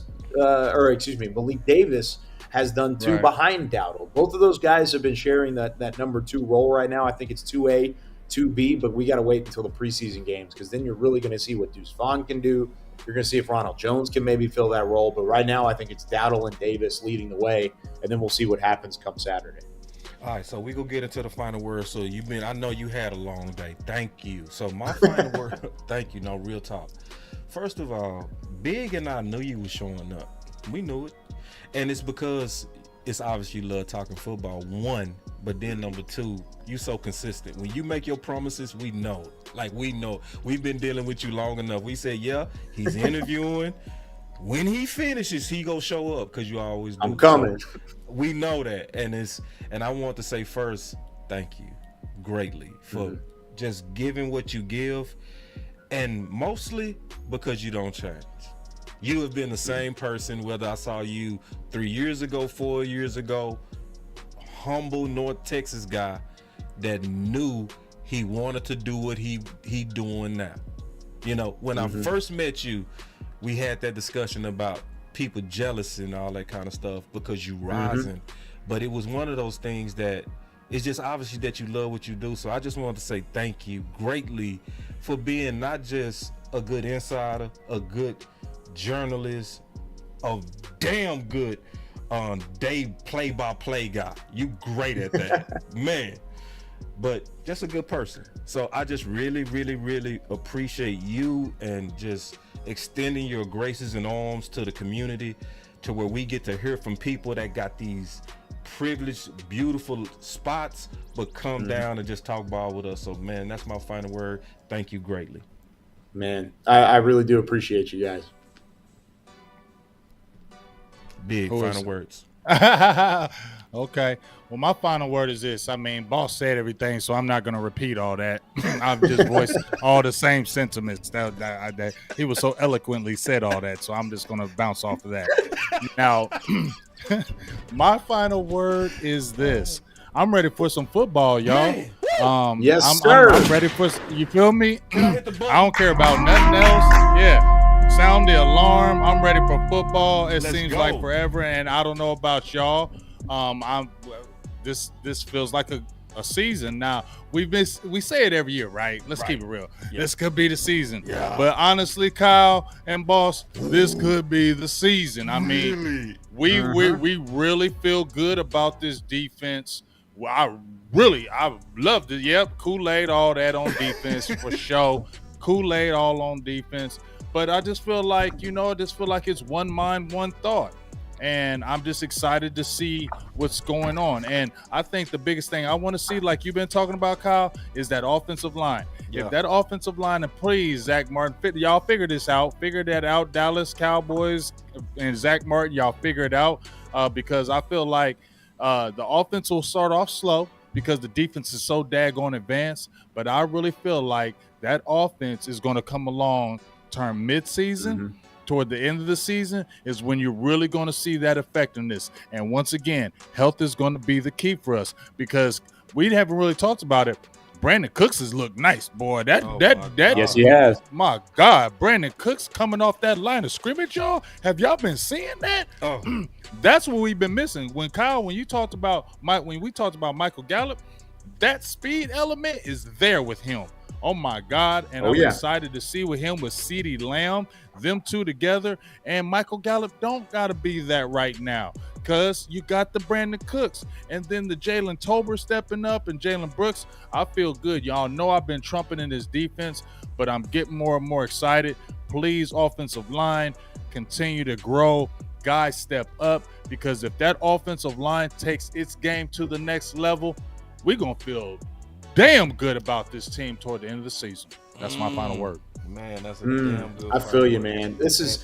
You go into training camp every year thinking your team's got a shot. And realistically in the NFL, what is it, 8 teams, maybe 9 teams legitimately have a shot. This team has a shot. Yes. And so I'm right there with you. They are one of the 8 or 9 teams in the NFL that realistically have a chance to make it and to do it. And so they've got every piece. They've had a good offseason. Yeah, give me, oh yeah. Like, let me get in there. I mean, come on now. See, I think there's ways that it could go wrong. Don't get me wrong. There's a lot of questions on the offensive line. You got to get the ground game going. There are ways that it could go wrong, but there are also a ton of ways that this thing can go right. And so that's the hope of football season. And that's why I love coming on with guys like you, both of you guys, and then even Law, the OC. I mean, all of you guys, you have a realistic expectation for what this team looks like, but a realistic expectation this year is high because the roster looks good. I mean, I've got my charts ready for Saturday. My notes ready, sitting right here. Man, got a lot of it. You don't have to screen real right there. You don't have to screen grab it. I'll post it on Twitter. That man is working. That man is working. So, you also was that your final word? First, was that your final word? Was it my final word or was it Boss's final? No, or it was supposed Big to be Game's final word? Maybe your final word, but you also said that you had an exclusive for us. Yeah, I could do that. I'll give you the exclusive. Let's go. We wait. Okay, so now tell me if this is a good idea. I haven't even really. I've shared it with my roommate Nick Harris, who of course is our newest Dallas Cowboys staff writer. You guys should get him on too because he does a fantastic job. Yeah. But I've been sharing stuff on Twitter too. Let him know. We go contact him. Yeah. Okay, I'll let him know. I'll get you guys in touch. Thank you. So the MV practicer, the most valuable practicer, which is, like I said, blown up a little bit more the last week or so than I ever could have anticipated it. I think I'm going to go get a water bottle. I'm going to spray paint it gold, and I'm going to give it to whoever my guy is at the end of practice and have them take a picture with it and then use that in the post. So they would get a gold water bottle as a token because it's practice, right? Practice. You got a water bottle or maybe an orange slice or something. like throw that out there. But I think I'm going to go with the water bottle because that's a little bit easier. Go with the than gold. Go with the gold water bottle. Go with the gold water bottle. Because so I haven't said everybody that yet. loves. That's the exclusive, Cal. That's all it was. Yeah, it's nothing crazy. Yeah, you thought you was above the buttons. Yeah. I told you it was about the MVP. It was about the MVP. That's what the exclusive was. Man, hey, I thought you was getting ready to tell a Zeke back or something. No, man, don't be saying there you. Yeah, you know he all he want to do is hear Zeke. Didn't you hear him say Rico Dowdell? Yeah, now I did. stop I it. did. Now you know I have to hit you with that. But listen, the only reason I hit Cal with that because Cal is down to earth. I would never hit anybody else because I know Cal can laugh. He one of the few people that can actually laugh. So anyway, I'll let my people talk to your people. Don't even try and contact Nick Harris. It's not gonna happen. I'm gonna make sure. Come on, Cal, don't do me like that, man. That was the final word, man. That was the final word. Thank you so much. That was dope. I loved it. Appreciate you guys. Man, that was crazy. Appreciate you, dog. Lately, I just wanna run it up. Can we check or something? I've been really in the field. Hey, y'all come back next week. We will have Haley. I've been really in the field. In the building. In the building, man. That was dope. Another man. one. I love Cal, man. Cal, cool dude. Very cool. We say, down to earth. would you say it's another one? Can I hit him with that? Oh, Let me hit him you with need that. to play it right now. Play Another one. Let's go. You feel me? Hey, should I hit him with the nuclear and the yoga? Yeah. Yeah. Man, Yeah. football season is here. Yeah. Let's go. Yeah. Come on. Yeah. Come on now. You got flame. You got flame. You got flame. Oh, should I hit him? Yoga fire. Yoga fire. Yoga flame. Yes. Yoga indeed. flame. Yes, Yeah. indeed, man. Yeah. No, I enjoyed that. I really did. I tried to go rapid fire, man. I did big. I know. I didn't want to keep them up too late, man. I apologize. It's all good. It's all good. We can have Kyle on like 4 more times. I knew he was gonna bring it, man. So I was like, I got. Kyle the type of dude that he can be on like the final word extension. He's our final word extension guy. You feel me? Yes, indeed.